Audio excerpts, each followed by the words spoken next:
तो चले, आज का हमारा टॉपिक है सरल लोलक तरंग गति एवं ध्वनि। क्या है? सरल लोलक तरंग गति एवं ध्वनि, यानी कि simple pendulum wave motion and sound. क्या है? Simple pendulum wave motion and sound. तो इसमें हम क्या पहला टर्म्स देखेंगे, पीरियाडिक मोशन, यानी कि आवर्ती गति। आवर्ती गति क्या होती है? जब कोई पिंड, ठीक है, जब कोई पिंड एक निश्चित, क्या है, जब कोई पिंड एक निश्चित समय में, ठीक है, जब कोई पिंड एक निश्चित समय में और निश्चित पथ पर, क्या है, निश्चित समय में एवं निश्चित पथ पर, ठीक है, बार बार, इसको आप लोग ध्यान में रखिएगा कि बार बार, ठीक है, जब कोई पिंड एक निश्चित समय में एक निश्चित पथ पर एवं बार बार अपनी गति को क्या करता है, दोहराता है, अपनी गति को दोहराता है, तो उस गति को हम लोग क्या कहते हैं, आवर्ती गति कहते हैं। ठीक है, जैसे जब कोई पिंड एक निश्चित समय में तथा एक निश्चित पथ पर एवं बार बार अपनी गति को दोहराता है, उस गति को हम लोग क्या कहते हैं, आवर्ती गति कहते हैं। क्या कहते हैं बच्चों? आवर्ती गति कहते हैं। ठीक है, अब दूसरा हमारा क्या है, कंपनिक गति। ठीक है, यानी कि वाइब्रेटरी मोशन। ठीक है, कंपनिक गति यानी कि वाइब्रेटरी मोशन। ठीक है, आप लोग कंपनी गति के बारे में जानते होंगे, आप लोगों के फोन में जो वाइब्रेट रहता है उसी गति को हम लोग क्या कहते हैं, कंपनी गति कहते हैं। ठीक है, वाइब्रेटरी मोशन कहते हैं। फोन आप लोगों का वाइब्रेट करता है ना, तो उसी को हम लोग वाइब्रेटरी मोशन कहेंगे। ठीक है, क्या होती है वाइब्रेटरी मोशन? जब कोई पिंड, क्या है, जब कोई पिंड आवर्ती गति में, ठीक है, आवर्ती गति, ये वाली गति में, ठीक है, इसी वाली गति में, जब कोई पिंड आवर्ती गति में, क्या है, जब कोई पिंड आवर्ती गति में एक ही पथ पर, ठीक है, एक ही पथ पर किसी निश्चित बिंदु के इधर उधर, क्या है, किसी निश्चित बिंदु के इधर उधर गति करती है, तो हम उसे क्या कहते हैं, दोलन गति या कंपनी गति कहते हैं, यानी कि वाइब्रेटरी मोशन कहते हैं उसे हम। ठीक है, उसे हम वाइब्रेटरी मोशन कहते हैं। समझ आप लोगों को कंपनी गति क्या है? जब कोई पिंड किस, ठीक है, जब कोई पिंड आवर्ती गति में, ठीक है, आवर्ती गति मतलब बार बार अपने पथ को दोहराए, जो एक निश्चित समय निश्चित पथ पर जो अपने अपने गति को बार बार दोहराए, उसे हम क्या कहेंगे, आवर्ती गति। तो क्या है कंपनी गति क्या हमारा बच्चों?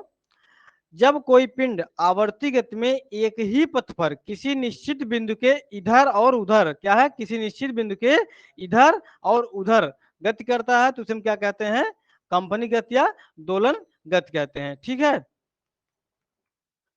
देखिए इधर फिगर में आप लोगों को बताया गया है, ये हमारा सरल लोलक है। ठीक है, इधर से देखिए लटकाया गया ये एकदम, ठीक, क्या है, इधर से देखिए ये लटकाया गया है। ठीक, ये हमारा क्या है, सरल लोलक है। तो हमारा क्या है, आप लोग इसको याद रखिएगा, इसमें ये टर्म्स होते हैं, माध्य स्थिति है। ठीक है, मतलब कि जो एकदम लंब की तरह रहेगा, ठीक, लंब के रूप में रहेगा, उससे हम क्या कहेंगे, मीन पोजीशन, यानी कि माध्य स्थिति कहते हैं उसको हम। ठीक है, और इधर देखिए, अब इधर है तो ये झूले की तरह आप लोग एकदम देख लीजिए उसको, ठीक, झूले के आप इमेजिन करके उसको समझिएगा। तो देखिए इधर गति कर रहा है, ठीक है, और क्या कर रहा है, इधर भी हमारा ये गति कर रहा है। ठीक है, क्या कर रहा है, इधर बी गति कर रहा है। ठीक, तो ये हमारा जो बी है, मतलब एकदम चरम पॉइंट, एक्सट्रीम पोजीशन, जो हमारा चरम स्थिति जो है, वो हमारा क्या है, पहली वाली बी है, और दूसरी हमारी क्या है, चरम स्थिति, एक्सट्रीम पॉइंट हमारा क्या है, ए है।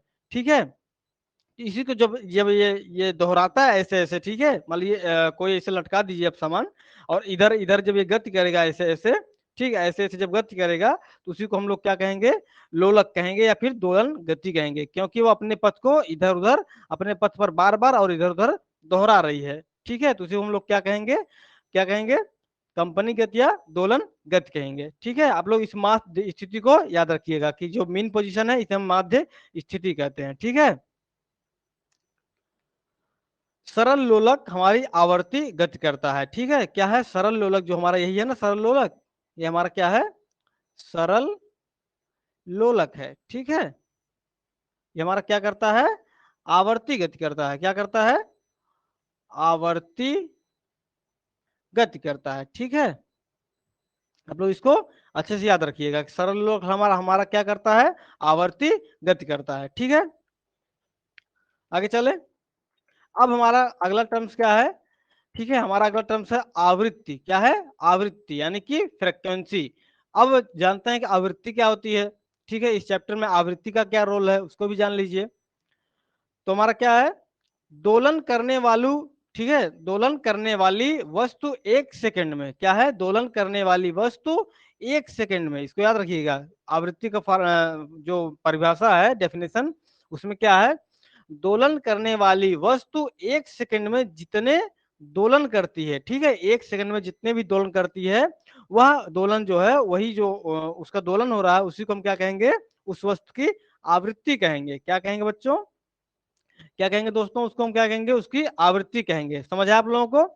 यानी कि दोलन करने वाली कोई भी वस्तु एक सेकंड में जितने दोलन करती है, ठीक है, उसको हम क्या कहेंगे, उसकी आवृत्ति कहेंगे। ठीक है, उसकी हम लोग आवृत्ति कहेंगे। इसे हम स्मॉल एन से डिनोट करते हैं। क्या करते हैं, इसे हम स्मॉल एन से डिनोट करते हैं। ठीक है, आवृत्ति जो हमारा, ठीक है, आवृत्ति आवर्तकाल का व्युत्क्रम होता है। क्या है, आवर्तकाल का व्युत्क्रम होता है। यानी कि अगर आवृत्ति हमारी n है, ठीक है, क्या हमारी आवृत्ति n है, तो n इक्वल टू 1/t होगा। क्या होगा, 1/t, यानी कि n जो आवृत्ति हमारी है वो आवर्तकाल का व्युत्क्रम होता है। समझ आप लोगों को? ठीक है, समझ आप लोगों को? यही जो हमारा जो सरल लोलक है, देखिए यहाँ पे दिखाया गया है, जो सरल लोलक है हमारा, तो एक सेकंड में जितने दोलन कर रहा है, ठीक है, दोलन कैसे हमारा होता है, ये देखिए हमारा जो यहाँ पे साम्य स्थिति दिखाई जा रही है आप लोगों को, ठीक है, देख रहे हैं आप लोग ना, ये साम्य स्थिति है। तो एक बार इधर जा रहा है, तो इसको हम लोग क्या कहेंगे, आयाम कहेंगे। क्या कहेंगे, आयाम। ठीक है, ठीक, एक बार देखिए इधर जा रहा है, इसको आयाम, फिर वहां से देखिए ये रिटर्न हो रहा है। ठीक है, क्या हो रहा है यहाँ से, देखिए एक बार इधर भी जा रहा है, रिटर्न हो रहा है। देखिए ये दूसरा हमारा आयाम हो गया। ठीक, ये हमारा पहला आयाम, ये दूसरा। फिर देखिए, फिर इधर से देखिए, फिर यहाँ से रिटर्न हो रहा है। ठीक है, फिर इधर से रिटर्न, मतलब कि एक दोलन में क्या है, ठीक है, हमारा क्या है, एक दोलन में, ठीक है, एक दोलन दिखाई दे रहा है आप लोगों को ठीक से, एक दोलन में हमारा क्या होता है, चार आयाम होते हैं। ठीक है, चार आयाम होते हैं। ठीक है, समझ आप लोगों को? क्या इसको याद रखिएगा, ये एग्जाम में पूछा जाएगा।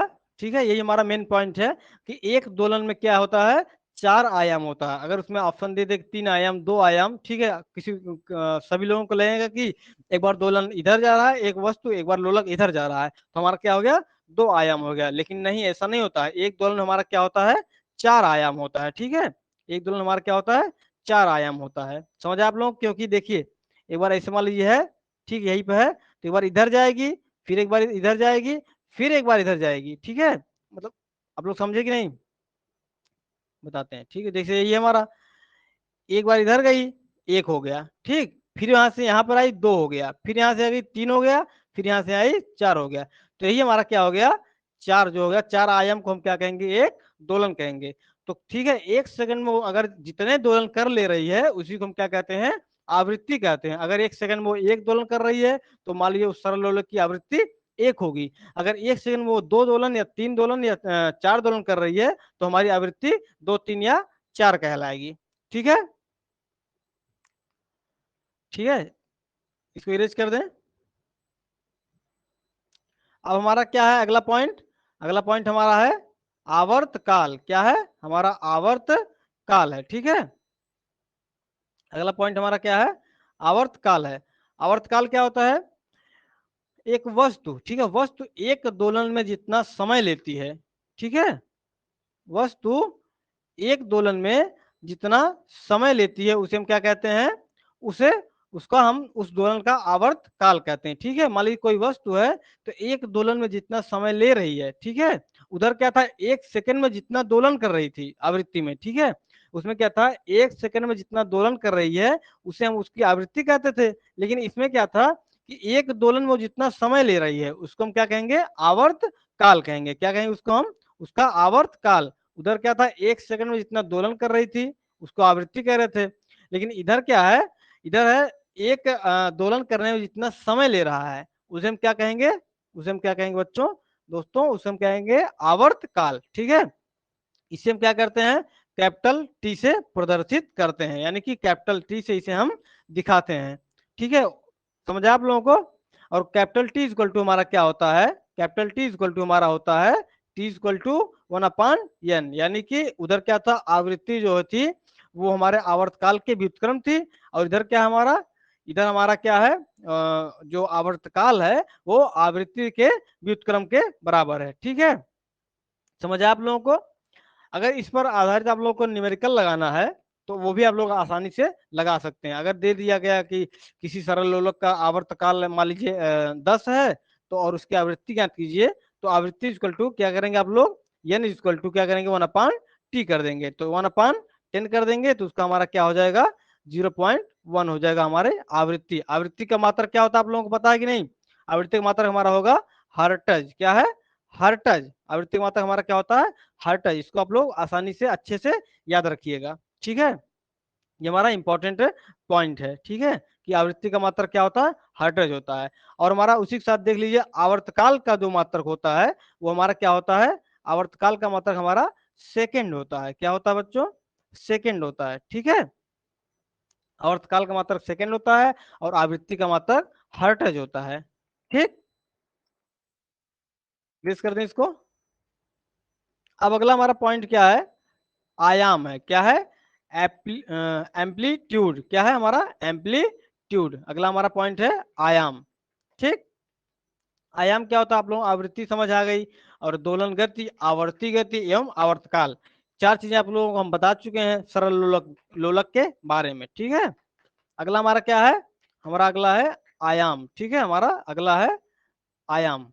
ठीक, चले, दोलन करने वाली वस्तु, इस डेफिनेशन को आप लोग याद रखिएगा, यही सब एग्जाम में पूछे जाते हैं। ठीक है, दोलन करने वाली वस्तु, ठीक है, अपनी साम्य स्थिति के, क्या है, दोलन करने वाली वस्तु अपनी साम्य स्थिति के किसी भी ओर, ठीक है, किसी भी ओर, ठीक है, किसी भी ओर अधिक से अधिक जितनी दूरी तक वह जाती है। ठीक है, क्या करती है, दोलन करने वाली वस्तु अपने साम्य स्थिति से किसी भी ओर, चाहे इधर चाहे इधर, जितनी अधिकतम दूरी तक वह जाती है, वही दूरी दोलन की क्या कहलाती है, आयाम कहलाती है। ठीक है, क्या कहलाती है, आयाम कहलाती है।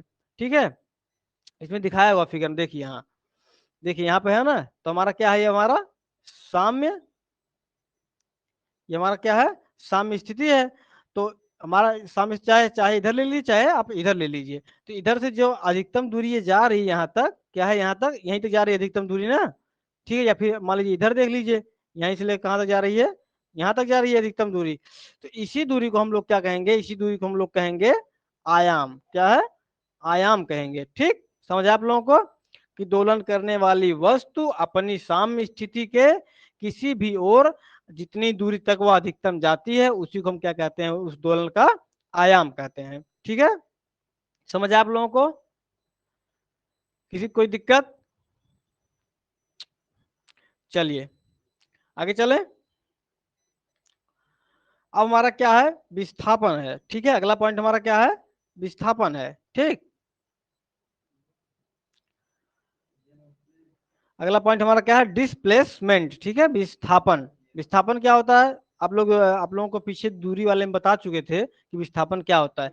ठीक, उसी में भी इसको देख लीजिए, विस्थापन क्या होता है, दोलन करते समय, क्या है, दोलन करते समय वस्तु की किसी क्षण, ठीक है, ठीक, दोलन करते समय वस्तु की किसी क्षण साम्य स्थिति से दूरी, ठीक है, क्या है, साम्य स्थिति से जो है दूरी, उसी को हम क्या कहते हैं, विस्थापन कहते हैं। ठीक है, समझ आप लोगों को, क्या है, दोलन करते समय वस्तु की किसी क्षण, ठीक है, साम्य स्थिति से दूरी को हम लोग क्या कहेंगे, उसका क्या कहेंगे, विस्थापन कहेंगे। ठीक है, मान लीजिए ये हमारा जो है साम्य स्थिति से जो यह जा रहा है, इसी को हम इसका क्या कहेंगे, विस्थापन कहते हैं। ठीक है,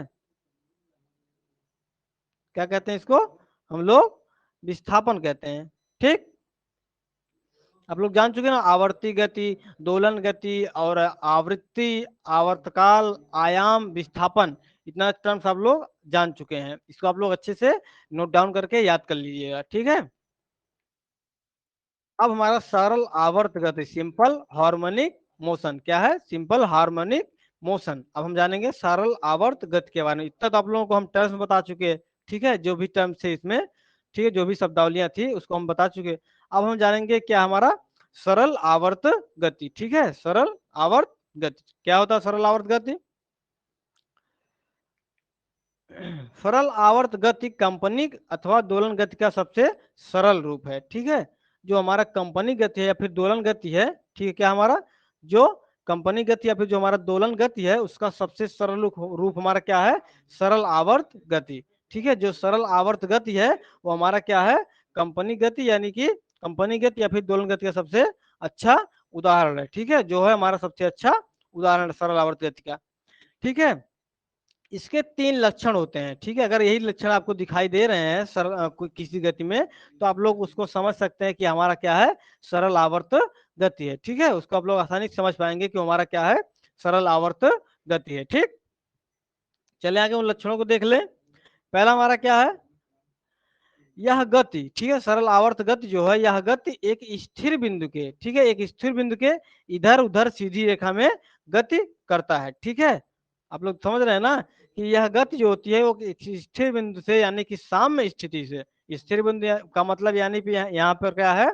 साम्य स्थिति है। ठीक है, तो यह जो गति होती है वह स्थिर बिंदु के इधर उधर सीधी रेखा में ऐसे ऐसे गति करता है। क्या करता है? ऐसे ऐसे गति करता है। ठीक, दूसरा क्या हमारा? दूसरा क्या है? गतिमान वस्तु का त्वरण। ठीक, क्या है? गतिमान वस्तु का त्वरण सदैव, ठीक है, जो गतिमान वस्तु है, ठीक है, गतिमान जो वस्तु है उसका त्वरण सदैव, ठीक है, उस बिंदु से वस्तु के विस्थापन के अनुक्रमानुपाती होता है। ठीक, समझ आप लोगों को कि जो गतिमान वस्तु है उसका जो त्वरण है वो हमेशा, मतलब कि हमेशा के लिए वो फिक्स है कि उसका जो गतिमान वस्तु के जो त्वरण है वो सदैव उस बिंदु से, ठीक है, वस्तु के विस्थापन के अनुक्रमानुपाती होता है। ठीक है, अनुक्रमानुपाती मतलब अगर जो त्वरण आप लीजिए जी ले लीजिए, ठीक, त्वरण जी है तो हमारा क्या होगा? 1 विस्थापन, मतलब विस्थापन को हम लोग विस्थापन ले लीजिए यहाँ पर, इसके हमारा क्या होता है? वो अनुक्रमानुपाती होता है। ठीक है, समझ आप लोगों को? तीसरा हमारा नियम क्या है? तीसरा नियम हमारा क्या है? त्वरण की दिशा, ठीक, त्वरण की दिशा सदैव साम्य स्थिति की ओर होती है। समझ आप लोगों को? ठीक है, त्वरण की दिशा जो हमारी वो सदैव साम्य स्थिति की ओर होती है। पीछे आप लोगों को दिखाएं, इधर देखिए, साम्य स्थिति यही है ना हमारी। इसको इरेज करके फिर से बताएं। ठीक, देखिए, देखिए यही हमारा ना साम्य स्थिति हमारी यही पर है। ठीक, तो जो त्वरण की दिशा है वो हमारी साम्य स्थिति के दिशा में ओर ही होती है। जो हमारा जो सरल लोलक गति करेगा ऐसे ऐसे, उसकी जो उसका अगर त्वरण हमको नापना है कि वो सबसे ज्यादा त्वरण कहाँ पर प्राप्त कर रहा है, तो मान लीजिए जब ये इधर जा रहा है तो त्वरण तो उसका कम होता चला जाएगा, लेकिन जब इधर से लौटेगा तो यहीं पे इसके पास जो है साम्य स्थिति के पास इसका जो है त्वरण क्या है? हमारा क्या है? हमारा त्वरण सबसे अधिक होगा। ठीक है, यहीं पर हमारा जो त्वरण है वो सबसे अधिक होगा। त्वरण सबसे अधिक होगा। कहां पर होगा त्वरण सबसे अधिक बच्चों? बताइए दोस्तों, हमारा त्वरण जो है सबसे अधिक कहां पर होगा? वो हमारा होगा साम्य स्थिति के पास में। ठीक, समझ आप लोगों को? अब यहाँ पर देख लीजिए कि सारणी में, ठीक है, जो ये सारणी आपको आपके सामने दी गई है, ये सारणी जो आपके सामने दी गई है, सारणी में सरल आवर्त गति, ठीक है, संपन्न करते समय, ठीक है, करते समय किसी कण के, ठीक है, किसी कण के क्या है? किसी कण के वेग, त्वरण तथा आयाम पर विचार किया गया है। इस जो ये जो सारणी दी गई है इसमें मान लीजिए कोई कण आपका कंपन कर रहा है, सरलावर्त गति कर रहा है इधर उधर ऐसे ऐसे, ठीक, तो उसके वेग के बारे में, उसके त्वरण के बारे में और साथ ही साथ उसके आयाम के बारे में यहाँ पर विचार किया गया है, यानी कि डिस्कस किया गया है कि क्या वेग कितना कब होता है, त्वरण कितना कब होता है, ज्यादा होता है कम होता है, कहाँ पर ज्यादा होता है, कहाँ पर कम होता है, वेग कहाँ पर ज्यादा होता है, कहाँ पर वेग कम होता है, आयाम कहाँ पर होता है, आयाम कहाँ पर नहीं होता है, इसके बारे में इस सारणी में विचार किया गया है। तो चलिए देखते हैं, मान लीजिए ये हमारा कण है, ठीक, और कण का जो हमारा वेग है, क्या है हमारा? कण का जो हमारा वेग है, ठीक, वो कहाँ पर क्या है? अगर कण के धनात्मक महत्तम विस्थापन बिंदु पर, ठीक है, ठीक है। अगर कण के धनात्मक महत्तम विस्थापन बिंदु पर, समझ रहे हैं आप लोग, विस्थापन बिंदु कहां पर दिखाए थे आप लोगों को, जो बी स्थिति थी हमारी चरम पॉइंट, वही हमारा विस्थापन बिंदु था। ठीक है, तो वहां पर जब वेग जाएगा, मतलब कण पहुंचेगा, तो वहां पर जो हमारा वेग कण जो हमारा विस्थापन धनात्मक विस्थापन बिंदु पर पहुंचेगा, तो हमारा वेग एकदम शून्य हो जाएगा। क्या हो जाएगा, हमारा वेग एकदम शून्य हो जाएगा। ठीक है, एक सेकंड, दिख रहा है आप लोगों को, हमारा वेग जो हमारा वो एकदम से क्या हो जाएगा, शून्य हो जाएगा। और जब वही कण हमारा, ठीक है, वहां से जब लौटेगा और यहाँ पर कहाँ पहुंचेगा, माध्य स्थिति पर। ठीक है, कहाँ पहुंचेगा, माध्य स्थिति पर। ठीक, तो वहां पर हमारा क्या होगा, उसका वेग महत्तम होगा, मतलब वहीं पर उसका वेग जो है वो सबसे अधिक होगा। समझ आप लोगों को कि वेग कहाँ पर सबसे अधिक होता है, माध्य स्थिति पर वेग और त्वरण सबसे अधिक होता है। ठीक है, और तीसरा हमारा क्या है, कण के ऋणात्मक बिंदु पर भी। ठीक है, अगर मान लीजिए कण ऋणात्मक बिंदु पर पहुंच गया, हाँ हाँ, ठीक है, क्या हमारा, ठीक है, जो हमारा ये है, देखिए कण के ऋणात्मक बिंदु जब पहुंचेगा तो उसका क्या होगा, विस्थापन जो हमारा न्यूनतम यानी कि शून्य, मतलब जब वो अपने चरम पॉइंट पर पहुंच जाएगा तो विस्थापन वही हमारा क्या हो जाएगा, वेग क्या हमारा हो जाएगा, वो शून्य हो जाएगा। ठीक है, मतलब वहीं से वो रुक कर वो वापस होता है ना, जब वो रुक कर वापस होगा तो वो समझ लीजिए,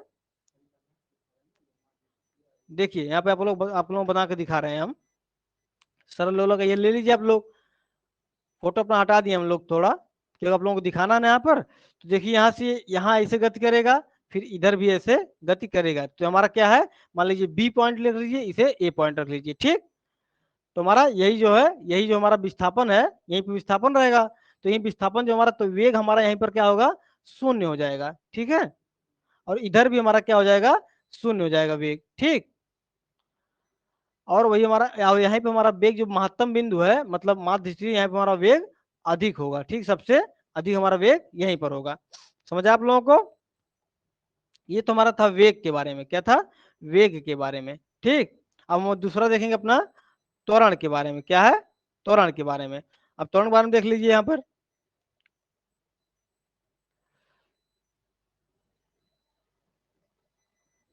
एक सेकंड। ठीक, अब हम आप लोगों को बताएंगे त्वरण के बारे में। ठीक है, इसको फिर से ऐसे बना लीजिए।